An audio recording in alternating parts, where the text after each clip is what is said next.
Welcome to the Jersey Justice Podcast, featuring your hosts, attorneys Gerald Clark and Mark Morris. All right, so what's going on in the world of Matt Giachetti? You called me last night to tell me about some crazy row thing going on, and I said, wait a minute, come on here and tell me here. What's going on in your world? That's a loaded question because there's so many bouncing balls.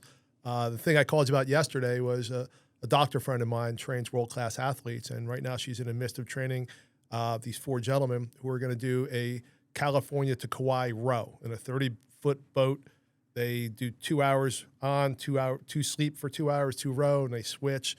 No support, no nothing. So they're going to be at the Wall Community First Aid Building on Tuesday, the 18th of November from 5 to 7 for a meet and greet. We're going to have some food, open house, people can come see these. They're rowing for veterans' mental health, which we all know is a huge thing. These warriors, men and women, they go to war, they have a structured life, and then they come home, or whether they've seen war or not, they come home and assimilating to, civilian life is tough enough. But then if they have that trauma, whether, it's wartime or anything else, just a whole nother aspect. And, you see the 22 veterans that commit suicide every day. There's so many different things out there. Push-ups are 22. There's Madu's 22 in Ocean County. They do such incredible work for veterans and veterans' mental health. So that's what this is about. And, I know you love rowing, and saw your 2-part series with our friend on rowing. So I figured Jerry's going to love this.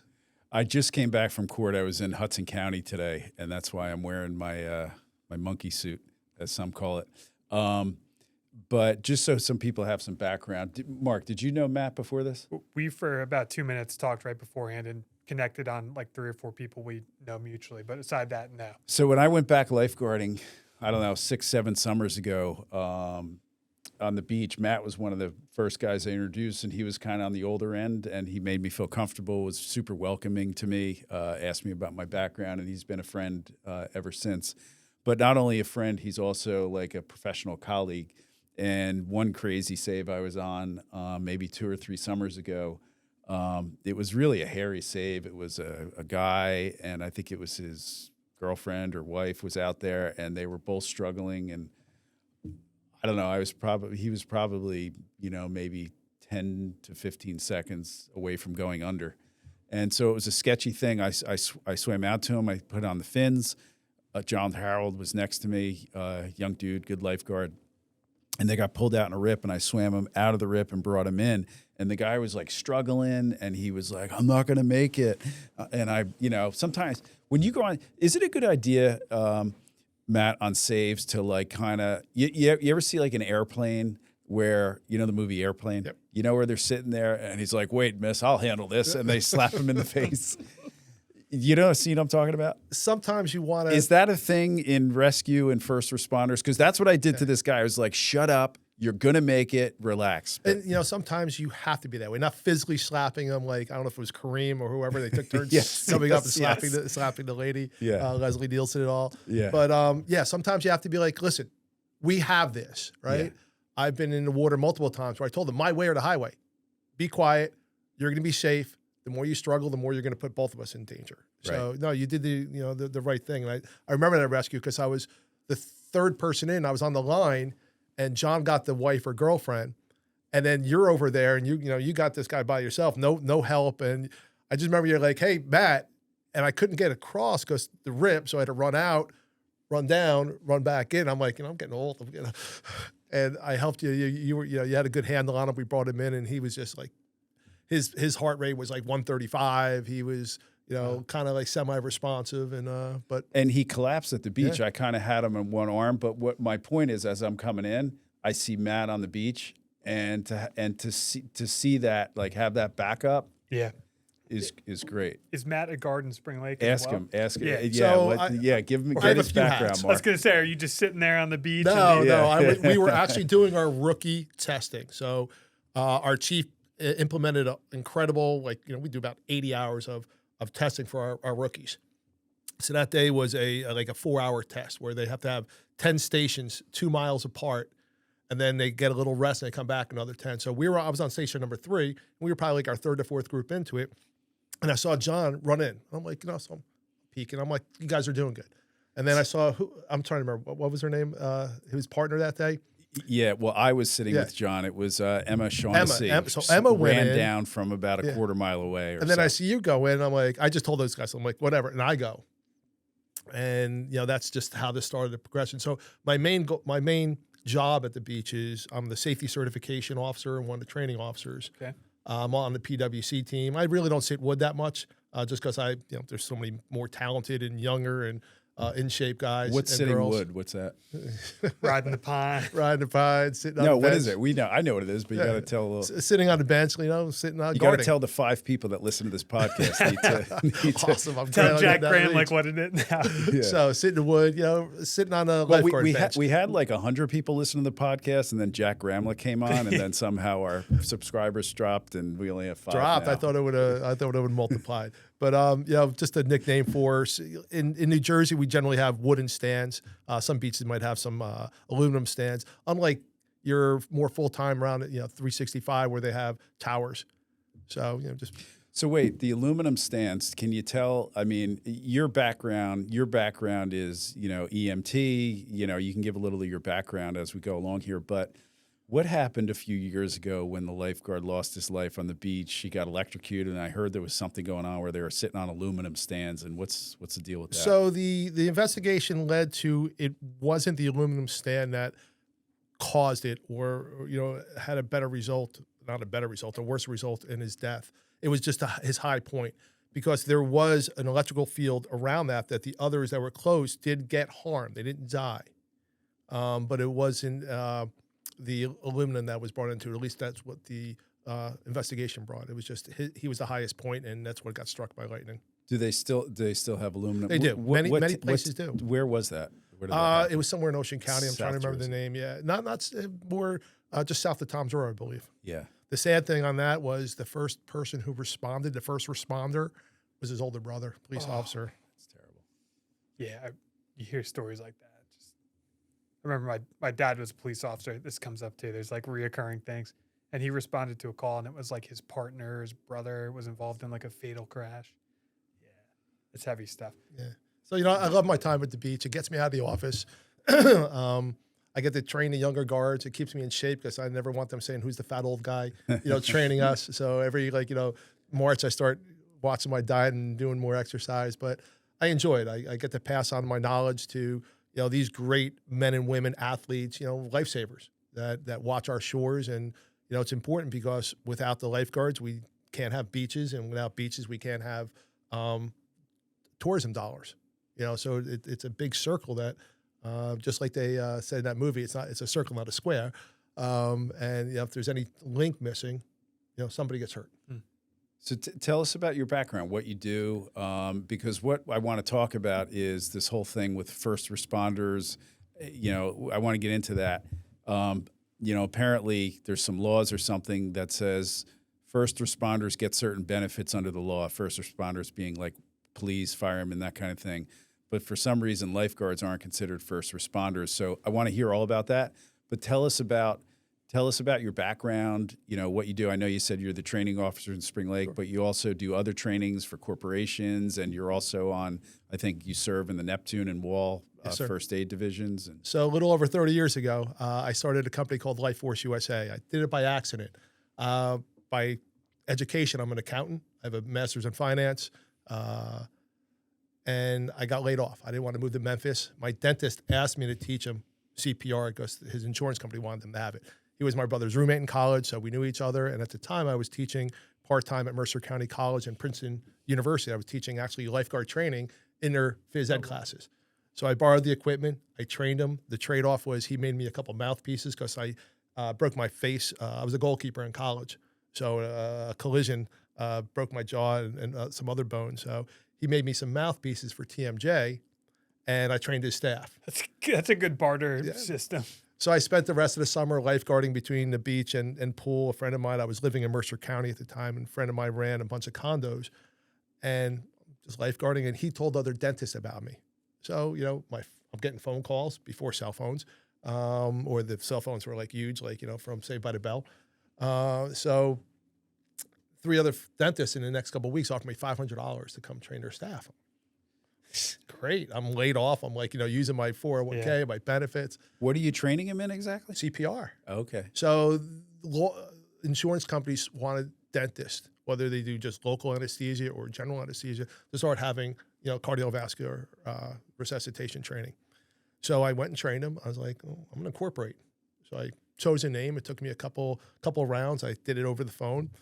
Now you can just go on a computer and do it. I incorporated, and I knew a couple of people who trained, mostly lifeguards as instructors, and we went out and started training. I thought I would do it for a short period of time until I got a new accounting job, and I was lucky to get a contract with MCI, a 3-day contract, and from there it just blew up. And now it's 30 years later.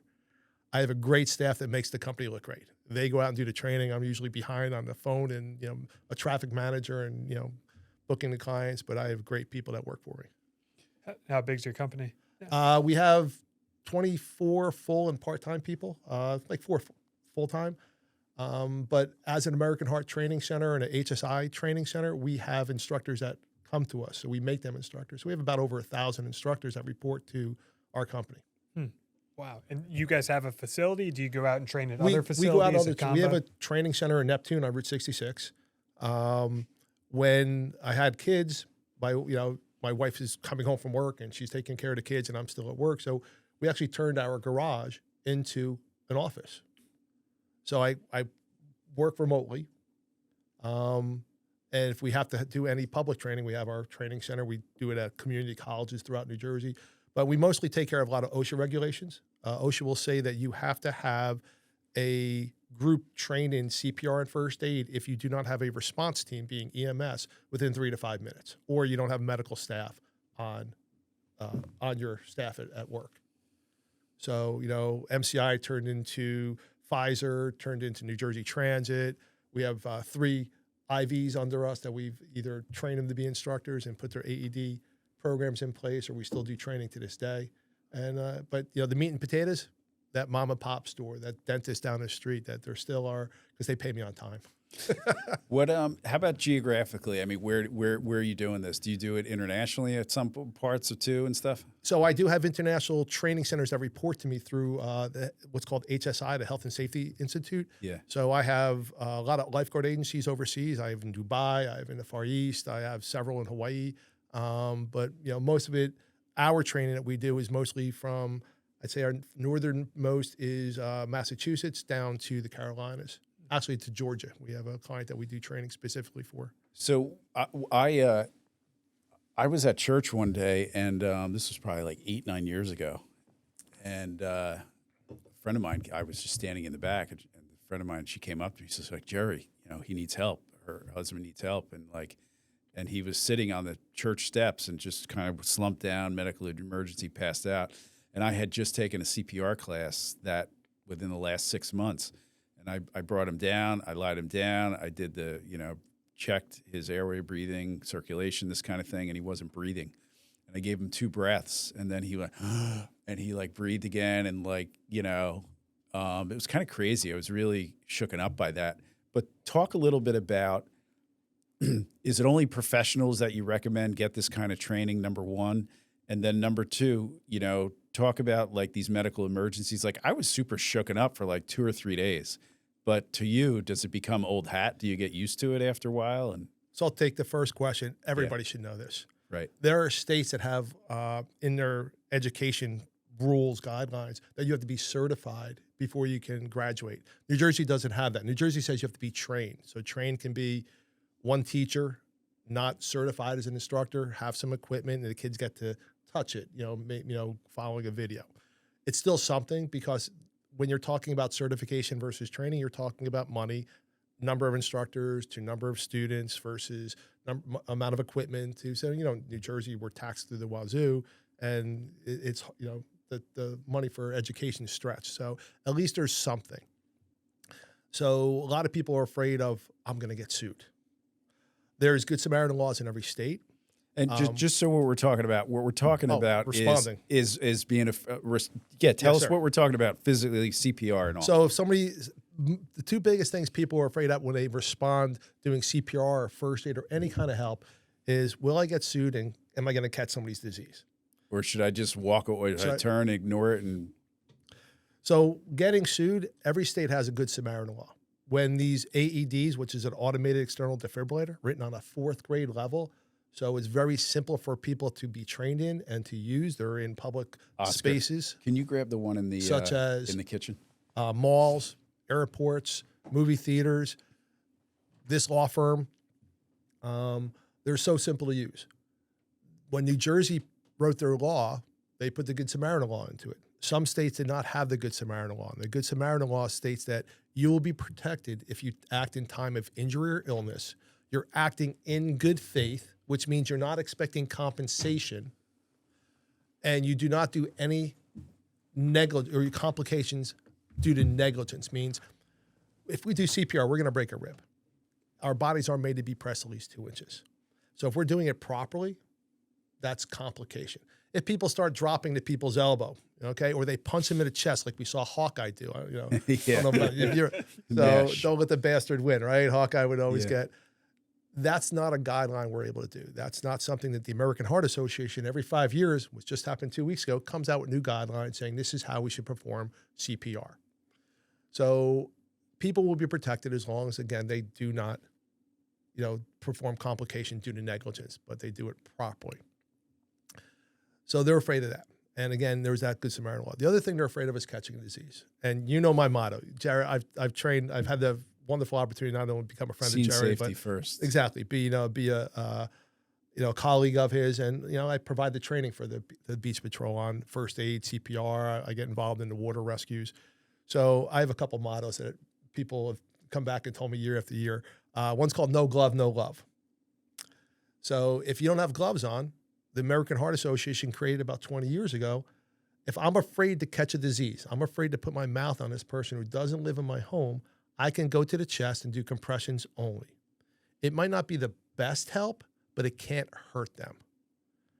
Because when a person needs CPR, it's not a bad word, but people get scared of it. They're officially dead. They're clinically dead. The thing that's still alive is their brain, and CPR is meant to give them a fighting chance. So when a heart first fails, there's still about 4 minutes of oxygen in the body. So if we get on the chest right away and just start pumping without having to replenish that oxygen through mouth to mouth or mouth to mask, we're giving that person the best chance of survival. But after 4 minutes, if they don't come back, we depleted all that oxygen reserve. So if we're still afraid to put our mouth on them, we could still do compressions only. We may not give them the best help, but it can't hurt them because they're clinically dead. Again, we're trying to prevent that biological when the brain dies. If now a first aid kit comes, like Jerry just brought in the AED, and the AED has a response kit with it. Feel free to show. I mean, you were instrumental in us getting this for the office. Not the long version, the short version, but if you want to show us, and what's the importance of this? Philips has great models. There's about 5 or 6 different FDA approved models out there. Yeah. Not models, but companies with multiple models. This one is great for the layperson. Again, they're written on a 4th grade level. So they're not saying asystole, PEA, normal sinus, ventricular fibrillation. They're saying shock advised, charging, stay clear of patient. So you stay clear of the patient. Press flashing button now. You press the flashing button. So it has an on-off button, and it that's has your camera. A flash button. This machine actually has a 3rd button that if people need help, they can press it, and it can teach them how to, or talk them through how to place their hands on the chest. And then it has a metronome telling them how quickly they need to do the beats.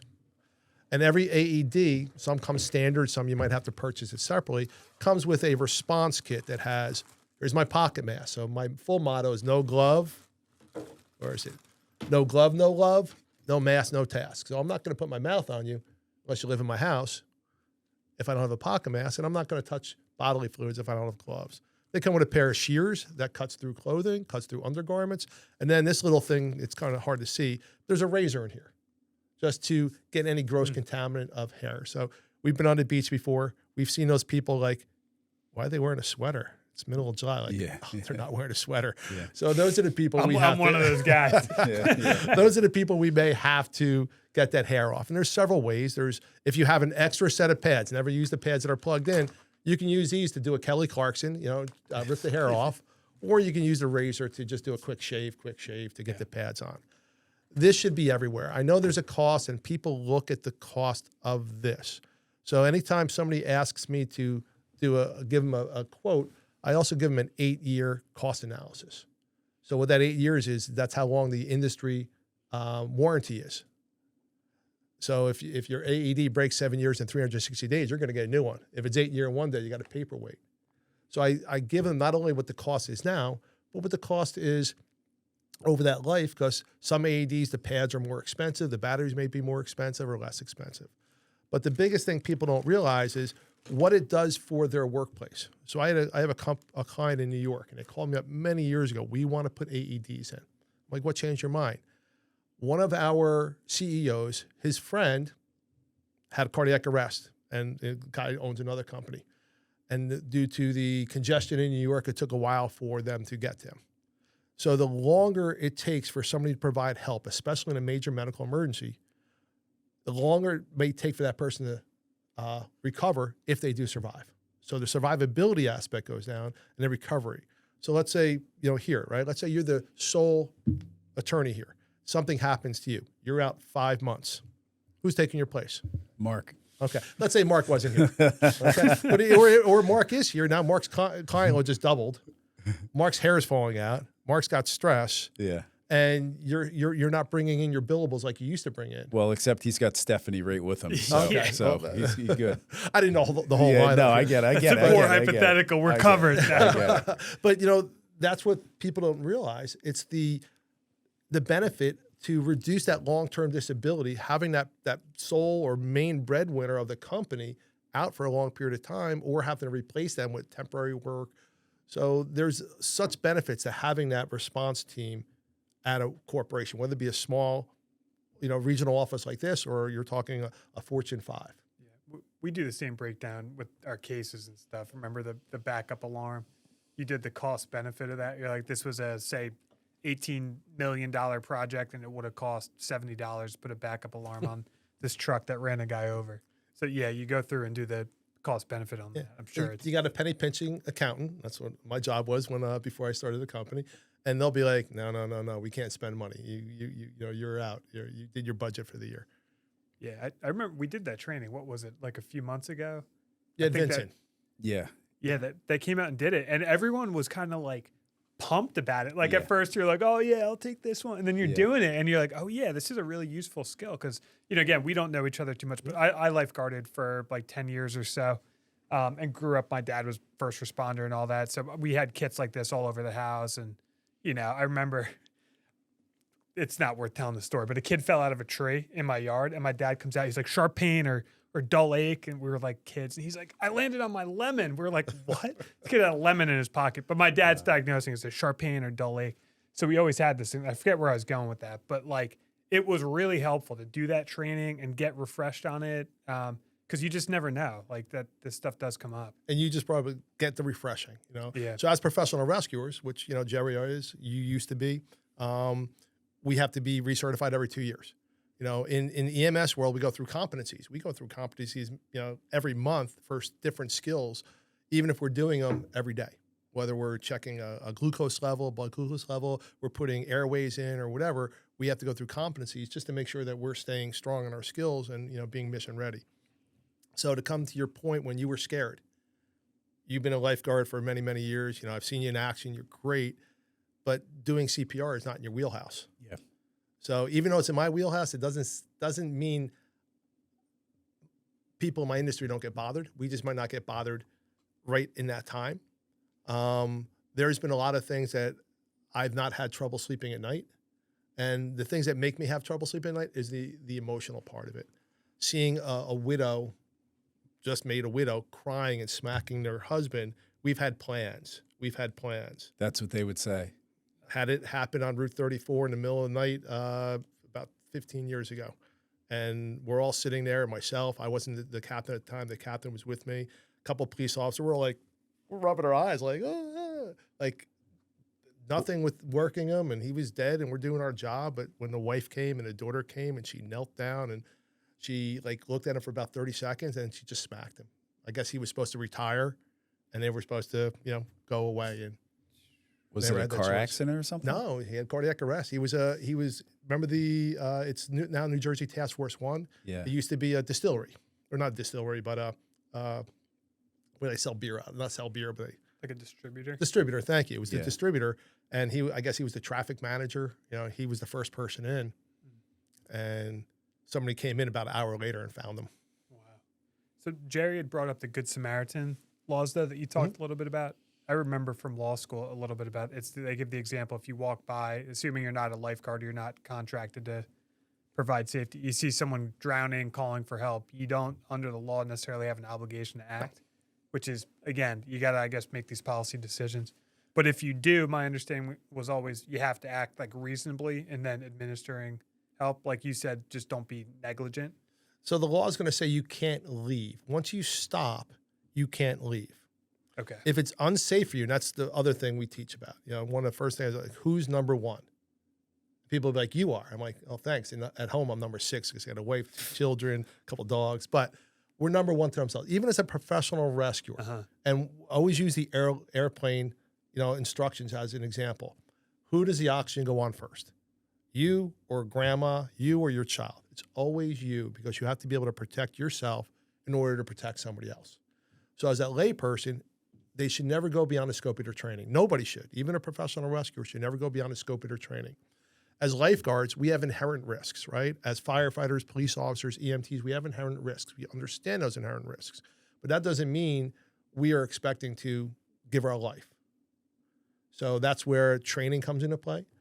PPE, equipment. Jerry, you talked about fins. Fins are a lifesaver for lifeguards because they will keep you afloat in the worst water. And then we have our rescue can or torpedo. So the layperson may see somebody in the water. And this has been such a crazy thing for us, especially members of the SMART team. SMART team is the after-hours team for Manasquan, Seagirt, and Spring Lake, where it's made up of lifeguards.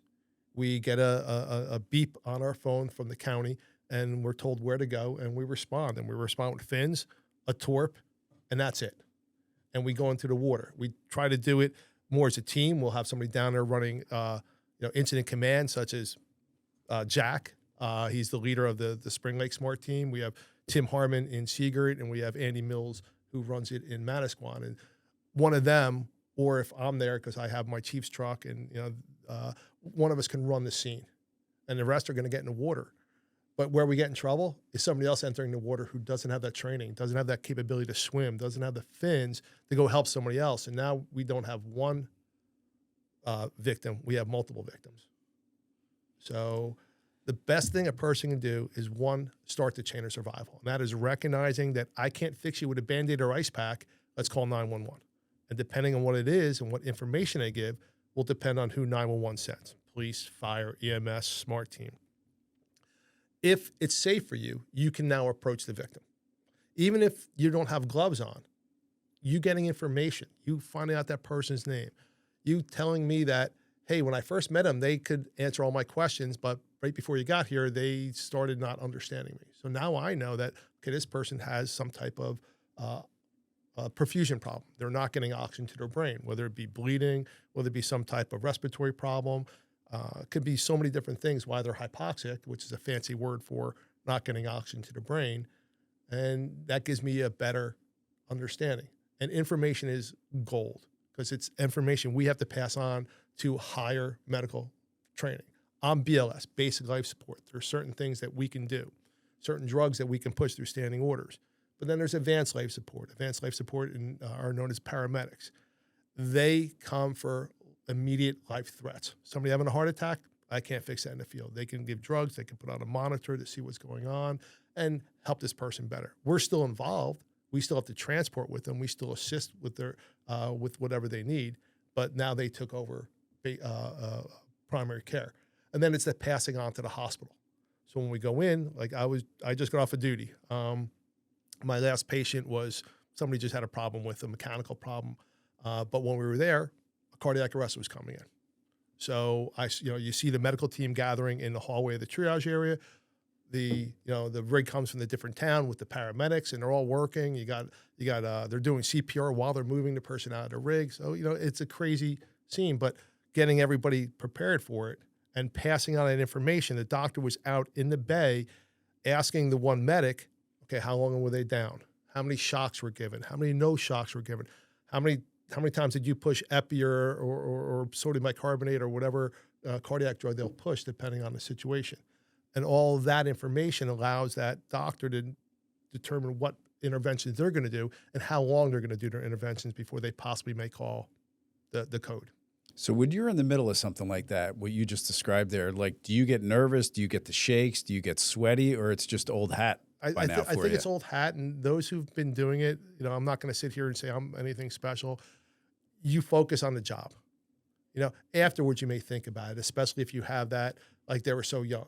Like I tell people, if I go down, people will be like, hey, you live 57 good years, Yeah. I have good skincare. Yeah. People might, shed a tear a little bit. But when it's somebody younger or, some type of trauma, some type of act of violence, anything, that happens in a school, that's where that emotions are really going to come into play. So, all right. So then talk about what's going on with this legislation that you're trying to head up, trying to get passed. I mean, apparently, and you're going to describe it, but like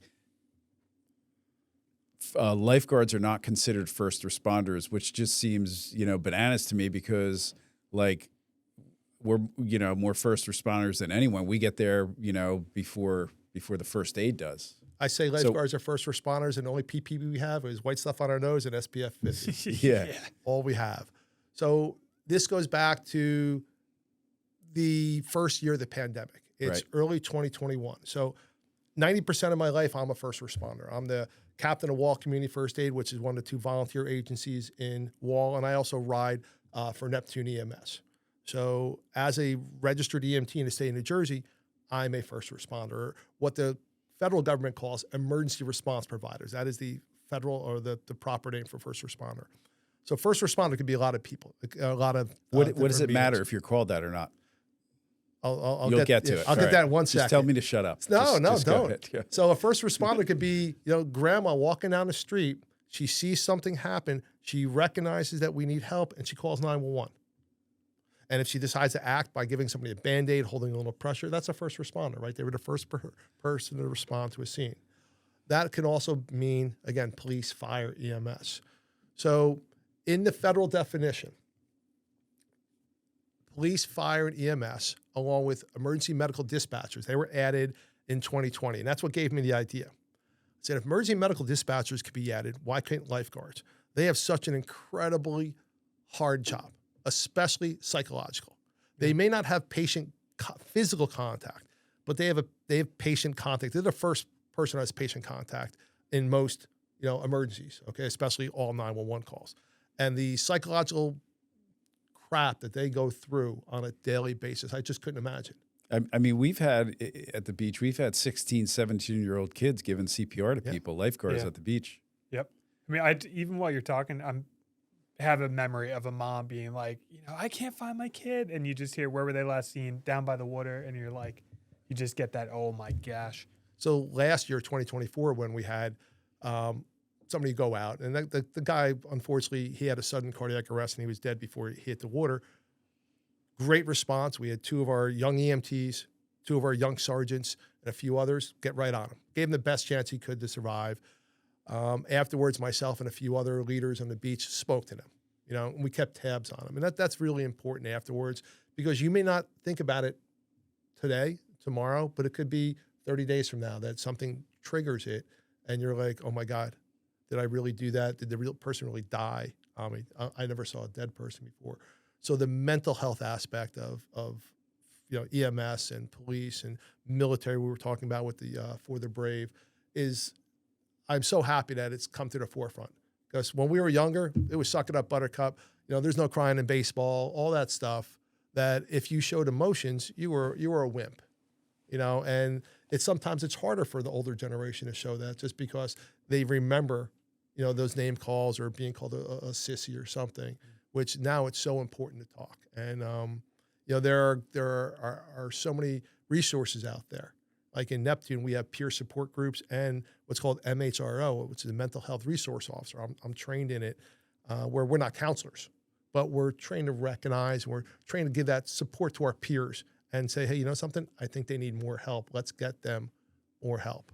So it's really come to the forefront, even prior to the pandemic, where people have issues. Because only first responders were able to get the shots, yes. the vaccines. So I got mine December 27th. I got my second one a month later. I chose to get it. I don't get political about anything. We're not going to go down the vaccine not going to route. go down. It wouldn't be a podcast episode. If we didn't. I more feared for my family that I was going to bring something home than I did for myself. And I actually got it a couple times. So around March, we're starting to get prepared for the beach. Yeah. And I'm thinking, like, holy crap. So all medical personnel are 1A for when it comes to vaccine or medication or anything like that. Because you have to keep the infrastructure strong. You're on the front lines. Exactly. Police and fire were considered 1B because they don't have direct patient contact most of the time. So they were able to start getting vaccines if they chose around late January, February, March. I'm thinking, okay, we're getting ready for the beach. And I remember seeing a report coming out of Israel that a lifeguard in Israel made a save, brought the person in, contact tracing wound up, I think they said they had to quarantine 150 people because it was, that person went home and he told 2 friends and he told 2 friends and it just grew. So I'm like, wow, our lifeguards are teachers, students, lawyers, people from all walks of life that didn't have access to the vaccine.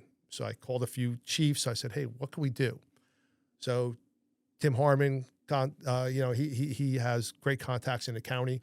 He reached out to the county commissioner. I reached out to a private organization that gave it to the EMTs, and we set up some vaccine sites just for the lifeguards. So some lifeguards chose to do it. It gave me the idea that not only do lifeguards need to be considered first responders in that 1B category, not 1A. They're not on the front lines dealing with patient care every day, but they're like a police and fire. So I went to the executive director. Her name was Kay Smiley at the time. She just retired from the USLA. I said, "Okay, I have this idea, and do you mind if I run with it?" What's the USLA? United States Life Saving Association. It's the premier professional agency for all open water lifeguards in the United States. Yeah. I'm took a little while for it to become official. I'm the chairman for the USLA's First Responder Advocacy Committee. So now we have, and I'll talk about that a little later, we have great men and women around the country pushing this resolution. So I went to Kay, I said, I got this great idea. She goes, I'd run with it. I have a relationship with Congressman Chris Smith, great guy. Again, what he's done for me, what he's done, I have a foundation. His office has always been, whatever you need. So I went to them. I know Joe Schroeder, one of his chiefs of staffs here in New Jersey. And she said, love it. Write something up. So then I went to the legal advisor for the USLA, Chip Moore, Monmouth County guy. I said, Chip, we what do you think of this idea? So we worked on things. We put it together. We got all the executives of the USLA together. And later that year, a letter went out to Congressman Smith saying, we support lifeguards being named first responders. So in the federal definition, to be named an emergency response provider, you have to meet 4 tenets. That is preservation of life, preservation of property, preservation of environment, and preservation of evidence. And lifeguards meet all 4 of those. People are like, what do you mean evidence? Yeah, we did daily logs. But if let's say there's a death, it could become a crime scene until investigated. Look what's going on in Seagirt right now. That boat that's at Wash Ashore. So we've had boat crashes. We've had. Did you go talk to that guy? Yeah, I was trying to get him on, but then I don't know. I can't. Apparently, he's flown the coop or something. Something came over social media the other day. It doesn't sound like Yeah, sounds like some hanky things. Yeah, I was trying to get him on though. I think I want to figure out what that story is all about, but I don't know. He's AWOL, but his boat's still there. Yeah. Anyway, so we wrote the letter from it came from the USLA. It's not coming from Matt Giachetti. Who's Matt Giachetti? Like, why do I need to listen to him? And everybody got behind it. So that was in November of 2021. It did not become official through the United States Congress until April or May of 2023, where House Concurrent Resolution, and the important thing there is called Concurrent Resolution 41 was produced. Congressman Chris Smith championed it, brought it to the floor, became now it's I think it's under transportation, Department of Transportation and Health and whatever. So then the congressman's office came and said, we need about 25 to 30 co-sponsors before we feel safe taking it to the floor for a vote. Can you do that? I'm like, okay. Myself, some lifeguards from New York, a lot of great guys from Jones Beach and Long Island. We went out and we got about 6 or 7. And every day in this country, something geopolitical across the world happens and it pushes it to the backside. So trying to get people to even just read this, a no-brainer. No money. We're not asking for anything. There's no pork bill. We're not saying give us funds. We just want to be named alongside. And the good thing about it being a concurrent resolution is that means it's not new. We don't have to reinvent the wheel. We're just saying, please add us to the definition. So we had about 3 from New Jersey, 4 from New York, not counting Congressman Smith, across the aisle. We had an even split. And then what happened was the 118th edition of Congress ended this past December 31st, and on January 1, a new Congress. So we had to have a new resolution. Same thing, they just put it, and now it's called House Concurrent Resolution 27.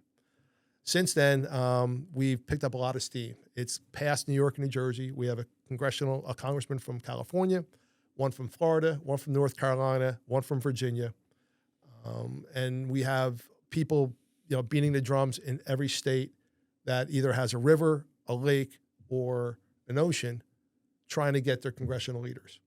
So we have probably about 5 or 6 that are in the hopper right now that we're hoping are going to sign on and have lifeguards be known as first responders. Last year, 2024, Fox came to me. They actually called the vice president of USLA up and said, hey, we did a Google search. We see this thing, House Concurrent, whatever. The guy's like, I'll call Matt. So I'm in my office and the phone rings. And the guy's like, hey, I'm the marketing director for a new show for Fox called Rescue High Surf. And tell me about this thing. How did it come about? Whose idea was it? I said, it's my idea. He's like, what? I said, yeah, I think that's why Tom told you to call me. So we spoke for a couple hours. He's like, I'll probably give you a call back in a week or so. He calls me back the next day. He's like, we want to work together with the USLA and Rescue High Surf and promote each other. So Rescue High Surf was the new Baywatch. So if you guys remember Baywatch, they did 2 years in Hawaii. Yeah. But it was to show the behind the scenes, the real life. It started with a death, a family member dying. So you saw the captain having some PTSD and some really strong emotional things. So it wasn't I never chased bad guys, right? We never dove after a Brinks truck falling off a pier. So Baywatch was campy. Yeah. It was great, but it was campy. Yeah. So this wasn't campy. They wanted to really show real life lifeguards and what they go through. So they threw us about $100,000. And what they did is they started promoting the House Concurrent Resolution through a thing called Voter Voice.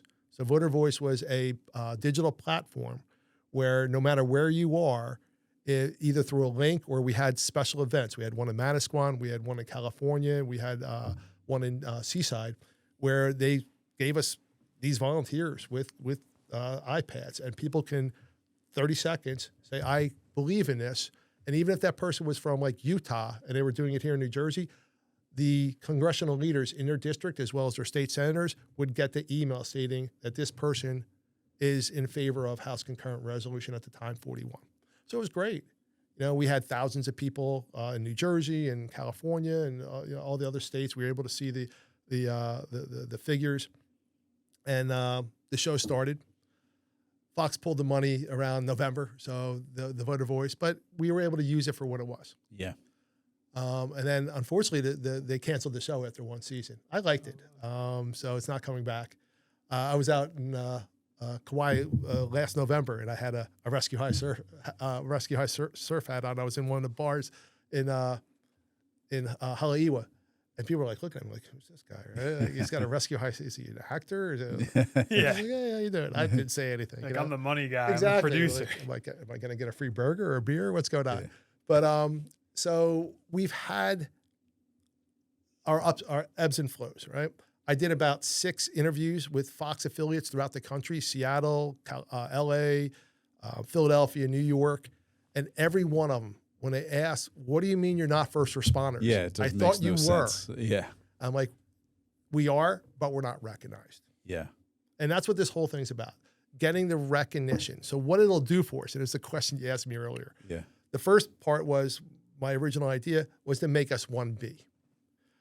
And it took me a while, and I didn't realize it. When my feet hit that sand, and I'm not Matt, the captain of Wall Community, or Matt, the EMT for Neptune, I'm not a first responder, or I'm not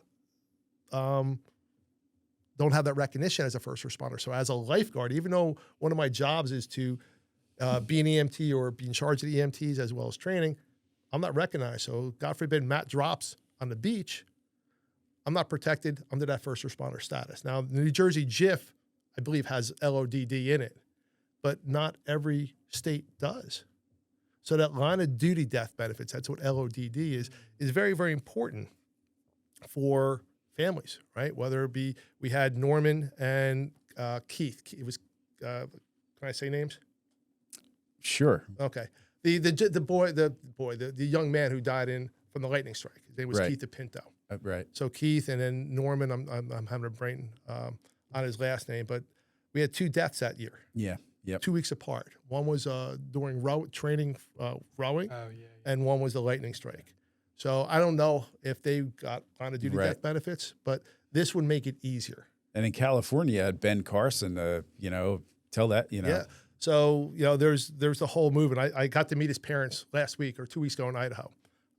Great people. They've been doing such incredible things. So Ben Carlson, I think it's a little over 10 years now. Ben died. It was late in the afternoon, early evening, went out on a rescue, saved people, and he perished in California. In California, in Huntington Beach. I think it was near there, yeah. So they created called the Ben Carlson Foundation, and they've been doing such incredible things, helping put lifeguard agencies in like third world countries, down in South America, Central America, doing grants. They have now the Ben Carlson Lifeguard of the Year Award. They just gave the second annual 2 weeks ago in Idaho at the USLA Fall Conference. So they're doing such incredible things. They raise a lot of great money. They have paddles. The Ben Did Go paddle. I think it's a 10-mile paddle or more from Catalina to Huntington. So they're great people. The Did Go is, you're sitting there, someone needs help, and do you go or not? Do you go on the rescue? Do you go on the save? And Ben did go on the save and lost his life. Lifeguards run into the danger just like police, fire, and EMS. And most of the time we don't think. You kind of can't. Yeah. If you take too much time to think, then it just oftentimes makes things worse. It's I don't want to say it's easy because, I'm not a firefighter and I don't understand the fire science, but a lot of times you can see the flames, right? You can see the smoke.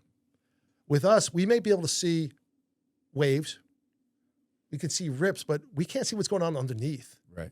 And we go out there, just like you said, you went out there and you were like, oh crap, this water's really taking me when you had that guy in your arms. Yeah. So, that inherent risk that we have is real. And that's what we're trying to let people know. So what we're doing, is trying to get away from that thought of what a lifeguard is. White stuff on my nose, short shorts, meeting a girl, meeting a guy, getting a tan, and having a party. It's so much different. Even way back when we were young, the training wasn't as much as we didn't have the toys, right? We didn't have the boats. We didn't have the personal watercrafts. We didn't have fins. We had basic first aid. CPR was a couple hours. And that was as much your training. If you could swim, you were great. Now to be a lifeguard, you have to be trained in minimally advanced first aid, which the USLA says, which is a minimum of a 17-hour course, plus your CPR, plus your 21 hours minimally you have to continue your training, plus every day you're swimming, you're doing lines, you're doing rescues, you're practicing and hardening your craft to keep people alive. In other agencies, they may be trained as EMR, which is a 52-hour class, or EMT, which is a several hundred-hour class. So depending on your agency, you have people that are trained in emergency medical services. If they are, and a lot of your big cities like LA and some in Texas and Florida, they may come out of the fire department. So if their job's a firefighter, EMT, and a lifeguard, then they may be protected because they're already considered a first responder. But if they're a lifeguard who happens to have an EMT certificate, they're not considered a first responder in the federal definition. And that's what we're trying to change. So what's the big benefit? Can you give the short form snapshot of what's the benefit of being considered a first responder for lifeguards? 1B, LODD benefits, recognition. So recognizing that we are more than, again, white stuff on our nose, sand between our toes, right? And that brings power to the negotiation table. Right now we have lifeguard shortages throughout the country. It's sad to me because when I was young, I became a lifeguard. The primary reason, I was shy and I wanted to meet girls. My first job, I was too young to be a beach lifeguard. I wound up at a pool. I made $2.10, but I didn't care. It was like, she's cute. So lifeguards, we're losing lifeguards to Wawa, right?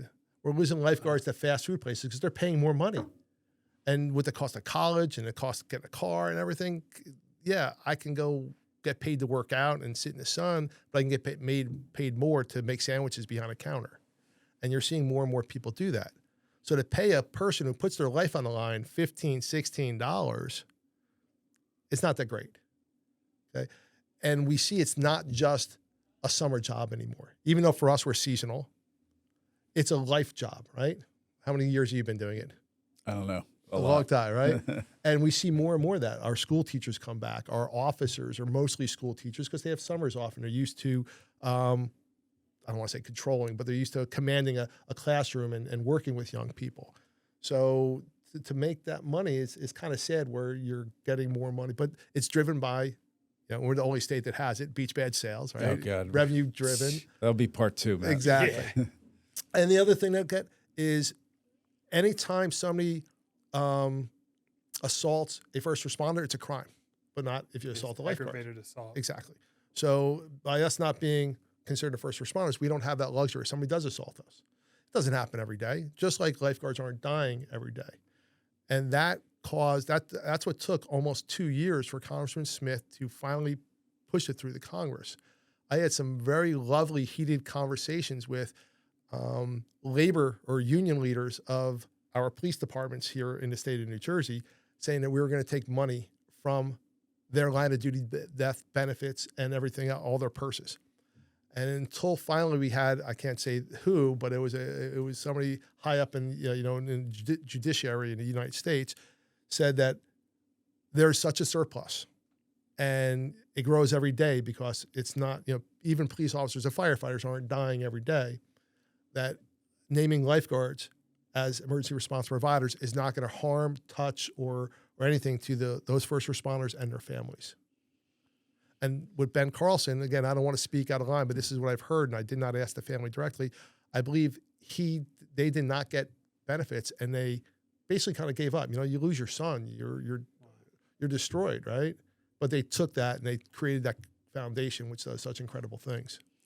So that's cool. So that's interesting. So how can people contribute to this in terms of trying to get the thing passed? Is there a link or at least some, what do you suggest? So they can go to United States Life Saving Association or usla.org. Yeah. And there's up top, there's the thing that, I forget a banner. Yeah. Yeah.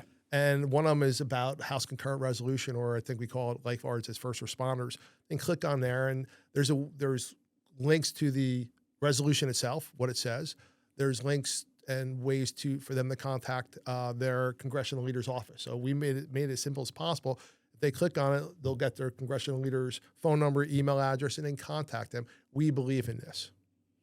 What we're trying to do now, so I don't like to sit still. Yeah. I never thought this was going to be 4.5 years. I thought this was going to be, a no-brainer. No-brainer. Yeah.